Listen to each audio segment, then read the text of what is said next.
to your free browser.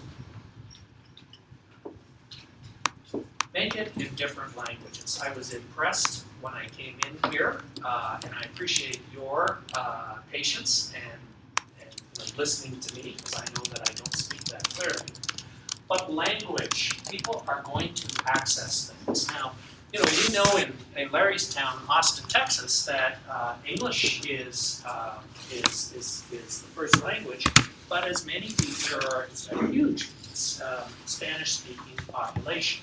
So, an organization like Capital Metro in Austin will go to the trouble of translating their site, having it mirrored. But there are a lot of languages, as you know, and that's just not feasible. There is a good enough solution. If you have not used it, it has made huge, huge advances in the last 2 years, and it is good enough, and it's Google Translate for the web. And with Google Translate for the web, you can, with the introduction of a simple plugin that will show up on the bottom of your page, it will translate into, I think it's 108 languages now, not 3,000, but it will have some problems. You'll see some spots here where it didn't translate. But if you want to increase access to a group of people who would not have any access, or would be able at least to get into it, Google Translate, and it's here, and it's now, and they give it to you for free. Finally, present information that is relevant to the visitor. A lot of websites, going right back to the beginning with the menus, they give up the same information all the time. You know that Facebook, you know that Twitter, you know that Google, they don't do that. They ask for your location. So every website you set up should quite politely ask people for their location. They can choose not to give it to you, but if they do give it to you on a site like that, which is in the GTA, the Greater Toronto Hamilton area, people at the east end of the capture area may be 60 kilometers from people in the west, and they have nothing in common. They don't want to see information about the commutes for people at the other end.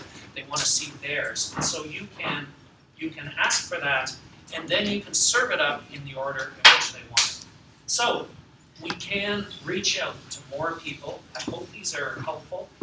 If you want, I'm Thornley at Twitter. Just tweet me, and I will send you a copy of the slides. Or if you've got your computer, I've got it on a USB stick. Thanks.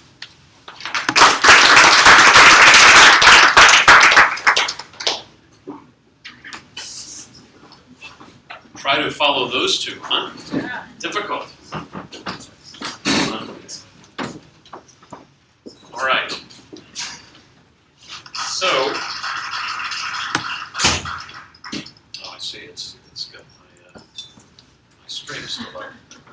You guys were very patient with me before with the telecast. I appreciate that.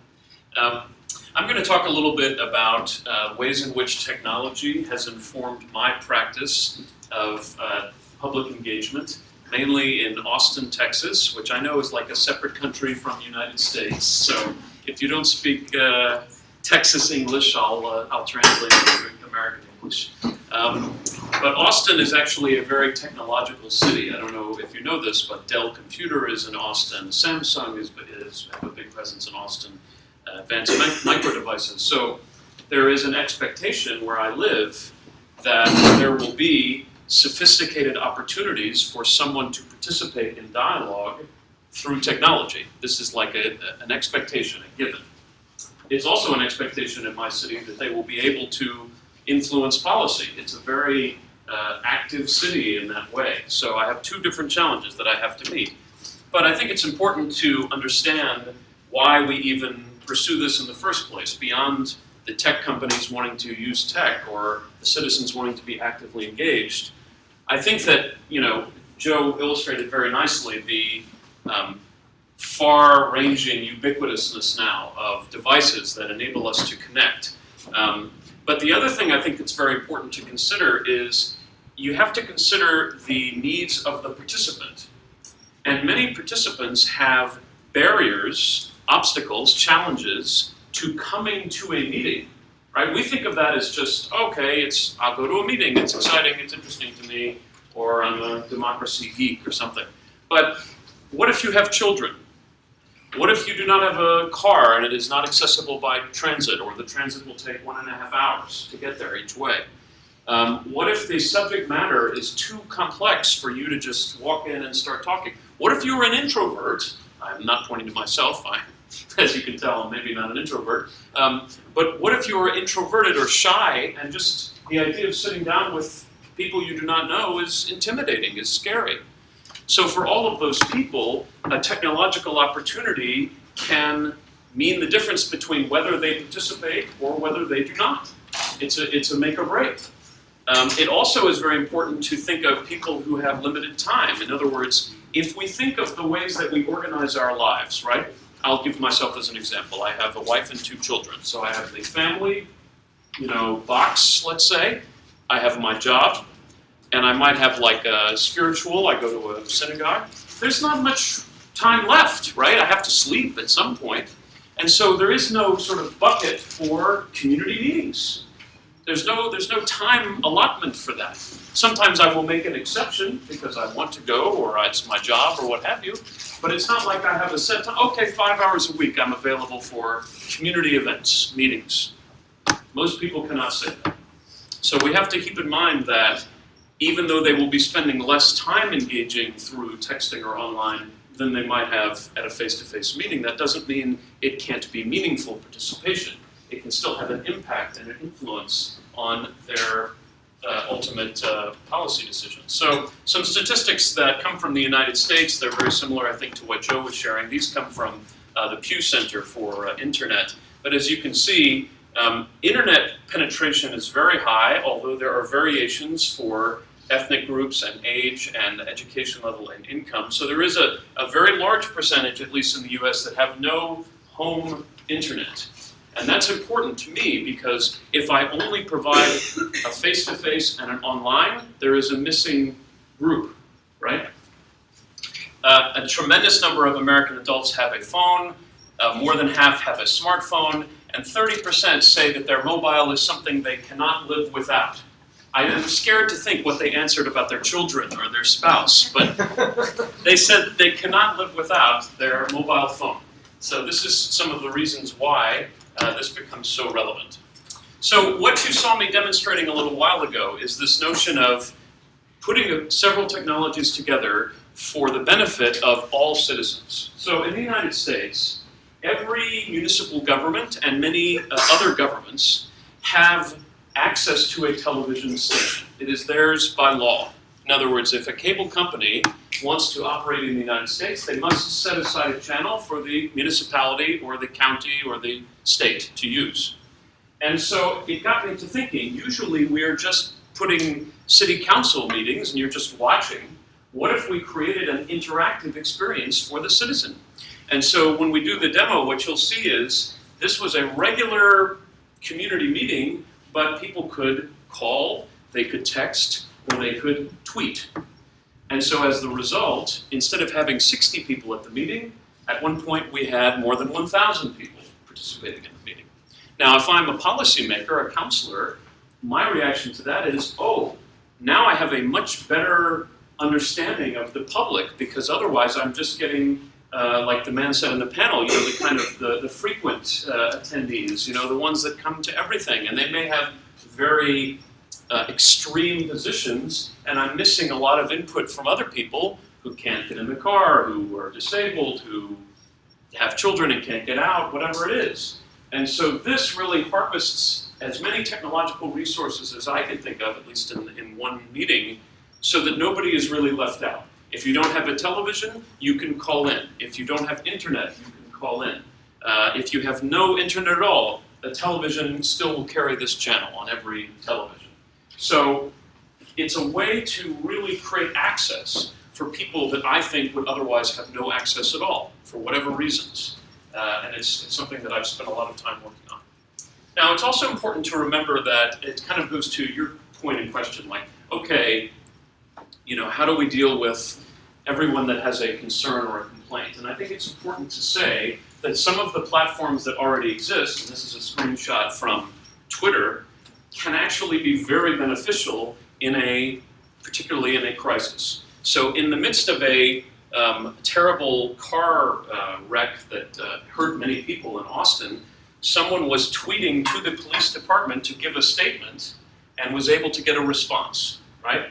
So it's not as if Twitter is only for foolishness or only for, celebrities or news updates. If you have an active presence, particularly if you use the number sign or pound or hashtag and a specific suffix, so this is South by Southwest, which is a major festival in Austin, that allows people to find relevant content, and then they can send the message directly, even if they're out, in the middle of the street. They can say, here, if you need me to give a statement, I will give it. And similarly, there was terrible floods in Austin, and someone literally sent an address for someone to be rescued, right? She didn't necessarily have who to call. She didn't know, what resources she could access, but she knew that the city maintains a very active Twitter. So she sent a message directly to Twitter, which conveyed it to the fire department, which rescued the family. So I wanted to make mention of that because it's not as if the major social media platforms have no benefit. They just have to be sort of used in very specific, strategic ways in order for them to be most effective. Now, we talked a little bit about texting with Nicole's example. There are several other applications of texting that I wanted you to be aware of. For instance, there's an outfit out of New York City called HeartGov. Heart, like your beating heart, gov. And if you kind of turn this on its head, that's supposed to be a heart. I don't know if you can see that, but that's what they were going for. And in that case, it's very similar to what Nicole's platform does. It's a text of a word to a particular number, and you're able to have a set of questions that you respond to as a citizen to give input on a policy matter. These screens on the left are for police departments who can receive tips on crimes anonymously. So even if I'm texting from my phone number will not appear. It will just come off as an anonymous user. So, in police situations, we're often very uncomfortable to come forward, share our information. This makes that very easy. Like, I just heard a gun, or I just saw a man running, and here's the address. Send. That way, they have the information, but I don't have to be further involved. There's another resource that I don't have up on this slide that I'm just going to briefly scroll back to show you, and it's called Poll Everywhere. And I'm going to see if I can showcase this for you here in a moment, but this is a particularly relevant tool to me because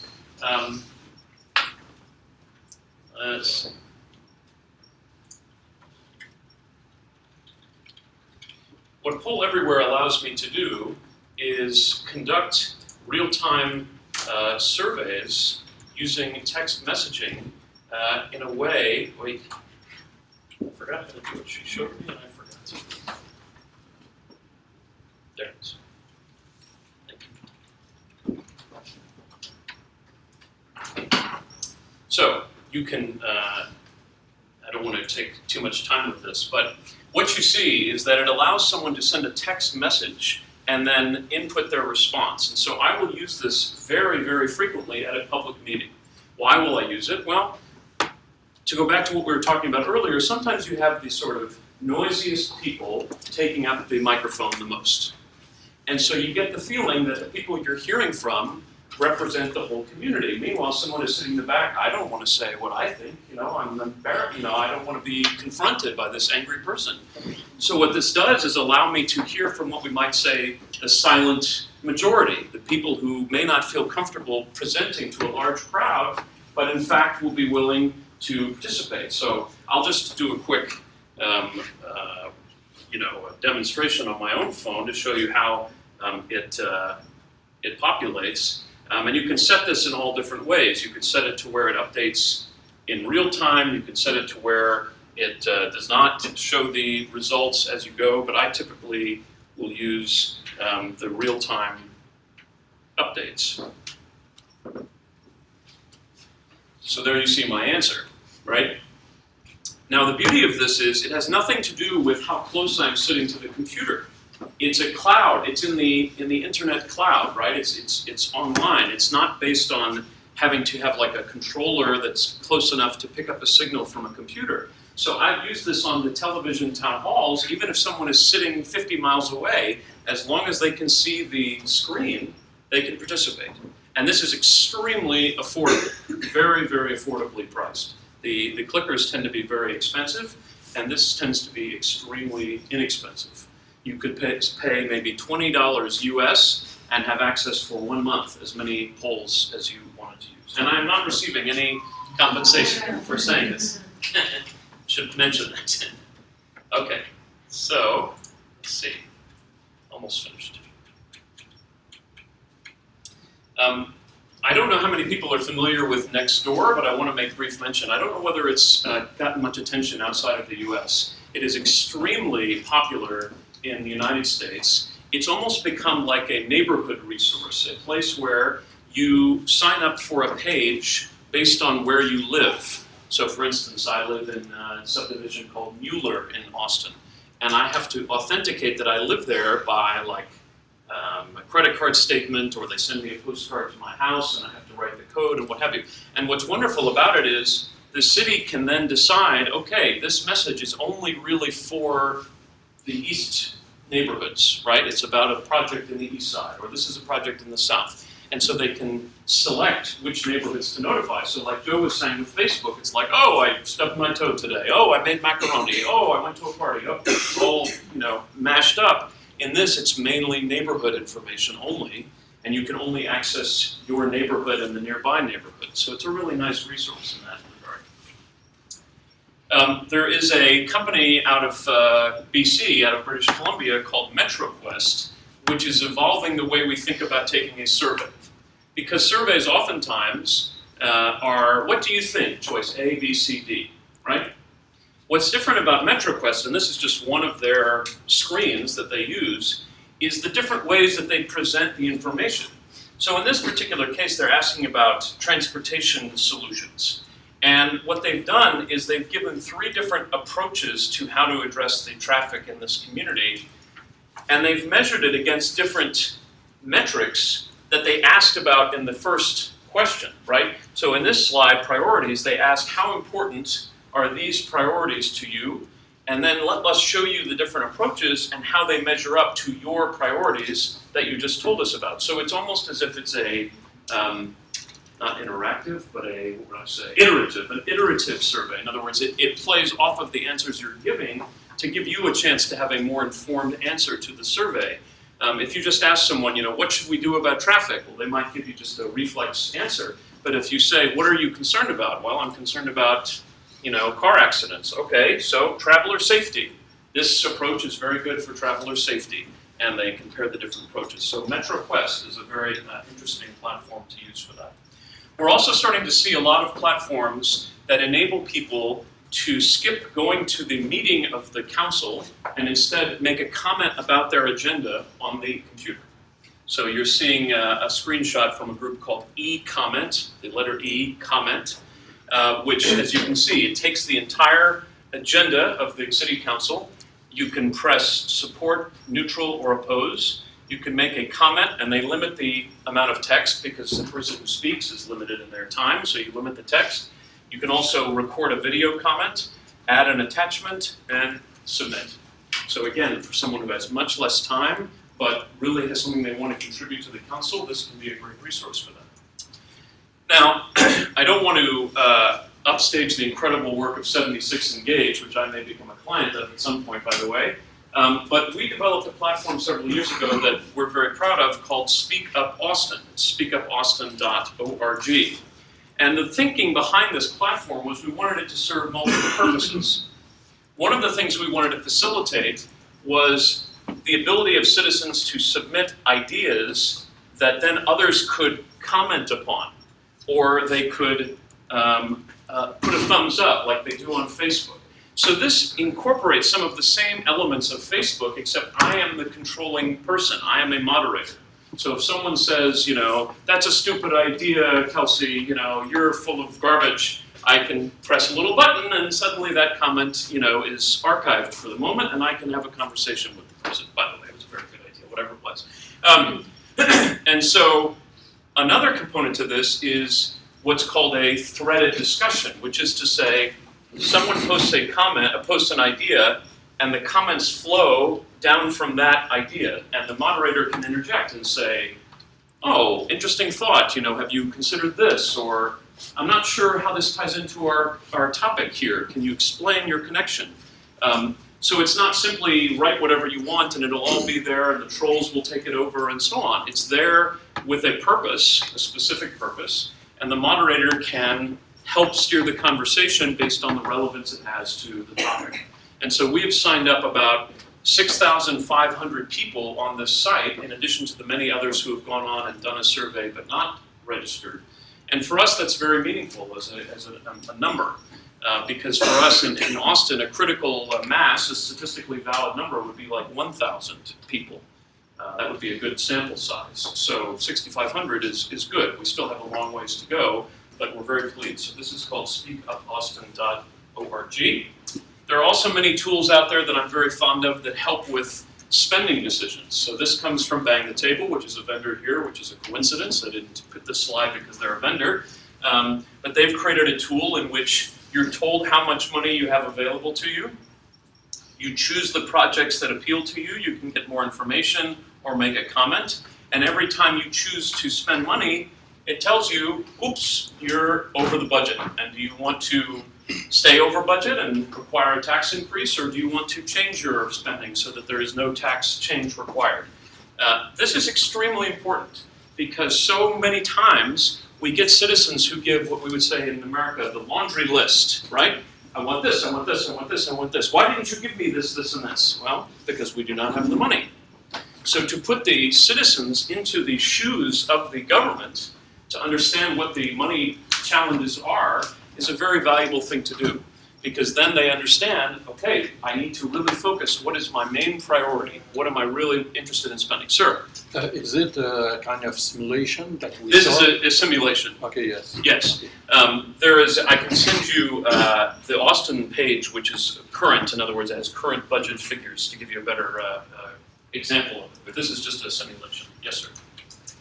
A couple of last things. This is sort of a new phenomenon of actually putting the text of a proposed law onto an open platform and encouraging people to make comments. So this comes from, I think it's called Wiki Docs, which is a page that allows for a large group of people, think of Google Documents or other similar sites, where they've posted the draft text onto the page and people are making comments about different sections of it that they would like to see different. Now, this cannot work in every circumstance, but for certain policy decisions, you have stakeholders who really want to get into the depth of the issue.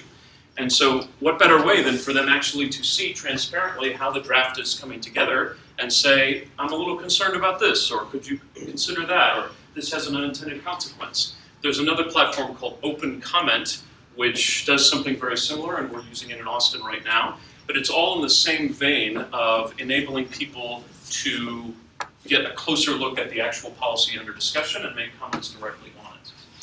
And then the last thing I wanted to mention is a platform known as CrowdRight. And the reason that this is of appeal to me is because so often in a municipality, we're talking about land, how to use land, what to do with a piece of land, how to revitalize it, how to create zoning rules for it. And it's very difficult to do that just with words. And so CrowdRight takes a graphic, a piece of land, and invites people online to put a pin in a particular location and say, I want to see a park here, or I think this street needs to be finished to go through here, or I'm concerned about the traffic here, or there's a crime problem here.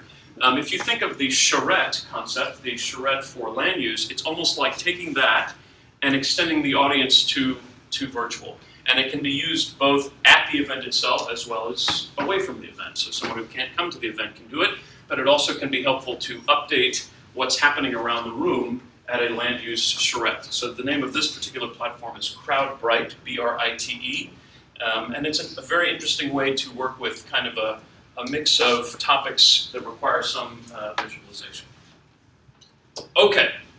I'm happy to take questions, of course. I want to be cognizant of our time because we did want to give you all an opportunity to sample some of the different tools that we have available. So what I'm going to have available on my computer is one of the televised town hall meetings that we did in Austin. By all of the folks in our system. So there we go. So if your choice would be yes, I'd accept that, then you'd text that a Text Talk Act, I believe, has no would be C would be sure, and you can also tweet that at Austin. Can't get internet. Okay. Texas.gov. And then, John, I don't know if you Look at wanted the to phone let results, folks tinker there is with a higher some of these percentage now things. saying no, I would not. Okay, fair enough. So I guess it's me. No, so folks are welcome if they want to check out the telecast. They're able to do it. Others who'd like to try the texting, they do that. You can rotate back and forth. I think that we are supposed to be done 45. Discrepancy in favor of those not willing to pay that extra $3. In a moment, we'll see some 25 results of it. What's under from texting and from Twitter. That'll show us what they're saying, and as you can see, it's a higher. So this is a chance just to mingle. You can ask us for questions if you'd like. You can check out the different demonstrations. But thank you so much for participating and coming.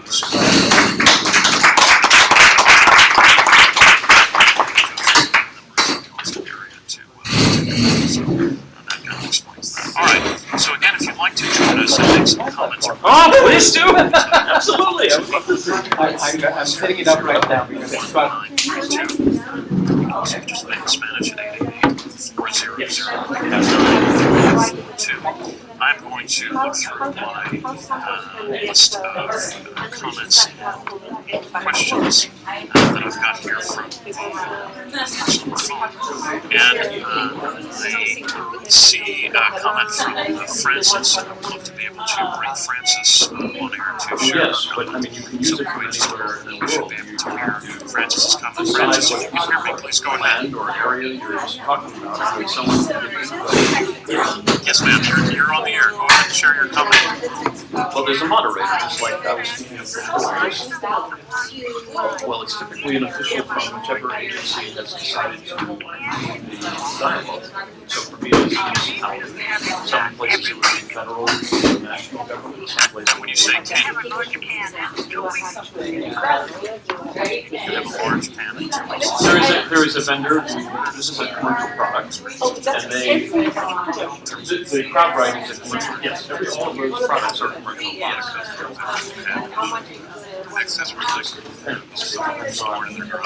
I don't, it's not my product, so I don't know. I think that the CrowdRight is depending on how you use it. And is there NextDoor is free. NextDoor is like Facebook, so non-cost.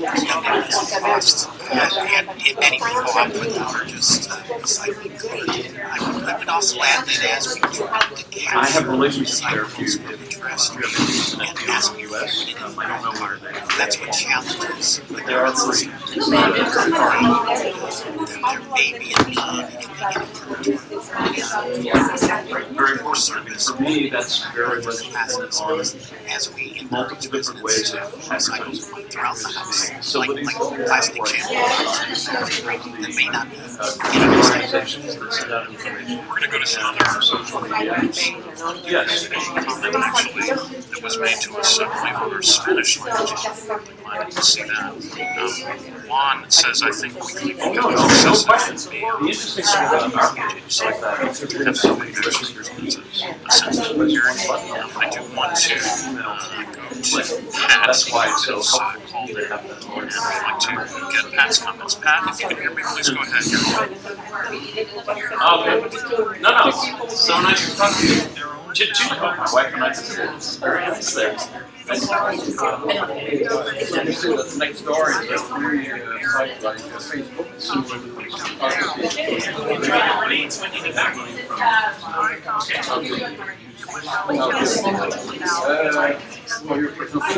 have a page where you can So much, Pat, for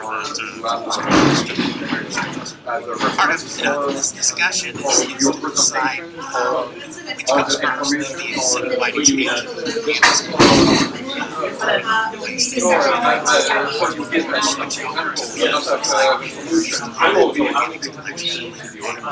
Part of our discussion today, as well as throughout the has been tapping public opinion. What is the feedback?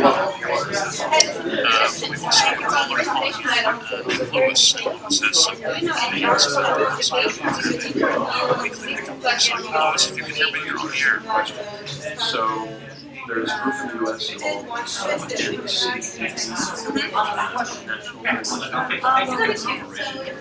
They have unbelievable, it's all free, I doubt that she is jealous for the system. We tend to talk a little bit about it. Is there any issue with that? I mean, it's just that coming out there. We like recycling or buy that house every other week. So when it's out, pick it up. Okay. Mary is also on the phone with us tonight, and in a moment I'm going to look to see if I've got some comments sent in via text to 233 Austin, Texas, GMV/Waste. Mary, though, has been waiting patiently, and Mary, if you can hear me, please go ahead. You're on the air. Okay, thank you. If you have time, I'll share some Thank you.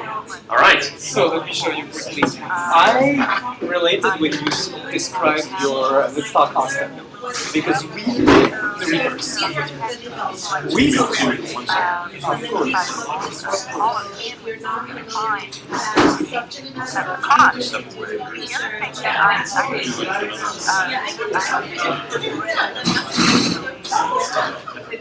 But basically, we started from I have a few problems with faculty battery